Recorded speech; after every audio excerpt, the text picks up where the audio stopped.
at Agan, and we are now going to talk to Oticon. Oticon has made some amazing breakthroughs with research in terms of brain hearing, and they have an awesome approach to handling noise for people with hearing loss, especially in complex environments. And we're going to chat to Alison now and learn a little bit more about how this works. Hi, Alison. Hi, Bridget. Good to see you. Good to see you again.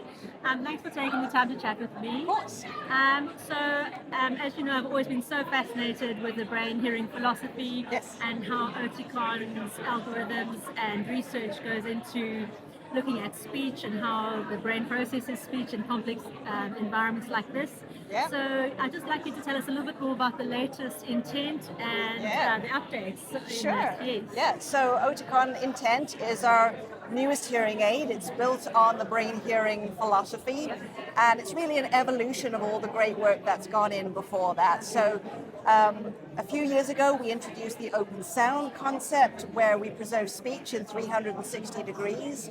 We still do that, but we do it even more effectively. So we introduced a deep neural network. It's a type of artificial intelligence that's even better at cleaning up all the noise in between the speech, all the things that you want to hear.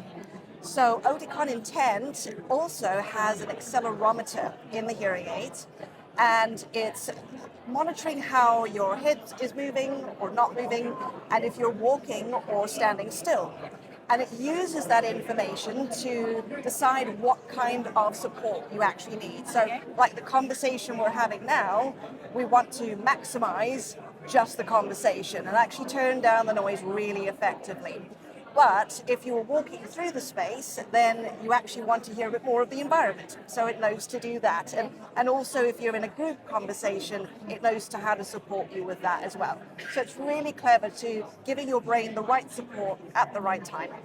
And tell me a little bit about the research that's gone into this. I believe we've used some objective tests actually Yes. to measure the listening effort that goes into hearing in noisy places and how this supports that. Yes, so we've been working with a technique called pupillometry for a few years now. It's where we measure the change in pupil size, and that can tell us how much effort or how difficult the task is. Yes. And then we can do that, with different hearing aids or different conditions to tell how much of a difference that's making. So not just to your ability to hear the conversation, but also how hard it is to do that task. So in this research, we had people use like a VR headset, so they had to actually move around and interact with a virtual space, and then we could measure their listening effort over time to see how that changed. And we found a really significant difference, particularly with the sensor technology, actually in lowering that challenging, how difficult it is to focus on conversation. So that means the person is able to participate for longer. Absolutely, yeah. That's where we want people to be going out and doing fun stuff and, going out to dinners with the family and their friends. We don't want anyone to miss out on any of those things, and that's what the technology can do. And I guess the joining in also comes with less listening effort and auditory fatigue. Absolutely, yes. Yeah. Auditory fatigue is also linked to the general stress response, and that affects your general health. It does very Blood much. pressure and heart rate. Yes, so as part of this test, this was actually the first time that anyone's done this with hearing aids, is we had people wear a little heart rate monitor. So as well as looking at their pupil size, we were also seeing what their heart rate was like.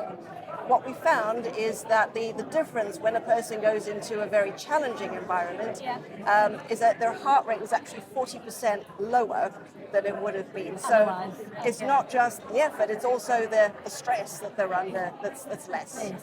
Okay. Yeah. Well, I have had a listen to my demo Intense, and I must say I was very, very happy with the overall sound quality. It is a smooth sound, it is not too harsh in background noise, and the wind noise management and the sudden noise management is really great. So far we're very happy, and thank you for your time. Absolute pleasure.